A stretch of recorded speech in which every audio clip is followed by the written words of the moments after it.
శ్రీ మహాగణాధిపతయ నమః. శ్రీ గురుభ్యో నమః. కర్కాటక రాశి వారికి 2026వ సంవత్సరం ఎలా ఉండబోతోంది? ఉద్యోగం, వ్యాపారం, ధనం, ఆరోగ్యం, కుటుంబ జీవితం జనవరి నుంచి డిసెంబర్ వరకు పూర్తిగా ఈ వీడియోలో తెలుసుకుందాం. ముందుగా జనవరి నెల.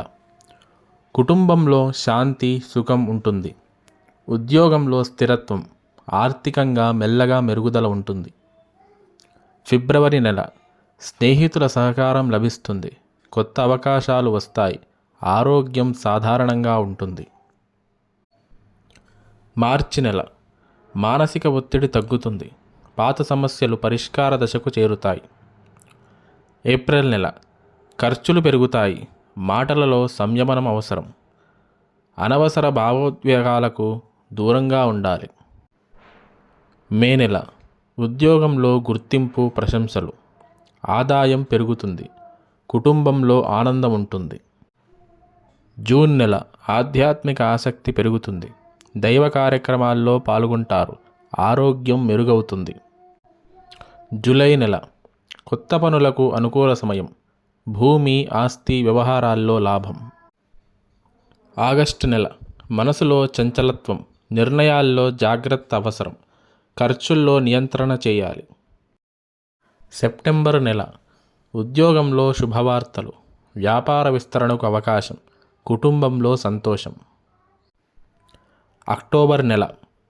ప్రయాణ సూచనలు ఉన్నాయి. ఆరోగ్యంపై శ్రద్ధ అవసరం. శ్రమకు తగిన ఫలితం. నవంబర్ నెల. ఆర్థిక పరిస్థితి బలపడుతుంది. పెట్టుబడులకు అనుకూలమైన సమయం. డిసెంబర్ నెల. సంవత్సరం సంతృప్తితో ముగుస్తుంది. కుటుంబంతో ఆనందంగా గడుపుతారు. మొత్తం మీద భావోద్వేగ నియంత్రణ ఉంటే 2026వ సంవత్సరం కర్కాటక రాశి వారికి శుభప్రదమైన సంవత్సరం. ఈ సంవత్సరం కర్కాటక రాశి వారు పాటించాల్సిన పరిహారాలు: ప్రతి సోమవారం శివుడికి పాలతో అభిషేకం చేసి బిల్వపత్రాలు సమర్పిస్తే మంచి ఫలితాలు కనిపిస్తాయి. వస్త్రాలు, బియ్యము, పాలు బ్రాహ్మణులకు దానం చేయడం వల్ల మానసిక ప్రశాంతత, ధనస్థిరత్వం కలుగుతుంది. చంద్రగ్రహానికి, గురుగ్రహానికి జపాలు చేయించి వడ్లు, శనగలు దానం చేస్తే అన్ని విధాలా శుభం కలుగుతుంది. పార్వతీ పరమేశ్వరుల దర్శనం శుభప్రదం. జాతకరీత్యా ఏదైనా సందేహం ఉంటే వీడియో కింద కమెంట్ చేయండి. ఈ వీడియో గనక నచ్చినట్టయితే లైక్ చేయండి, షేర్ చేయండి. ఇటువంటి మరిన్ని వీడియోల కోసం మా ఛానల్ని సబ్స్క్రైబ్ చేసుకోండి. స్వస్తి.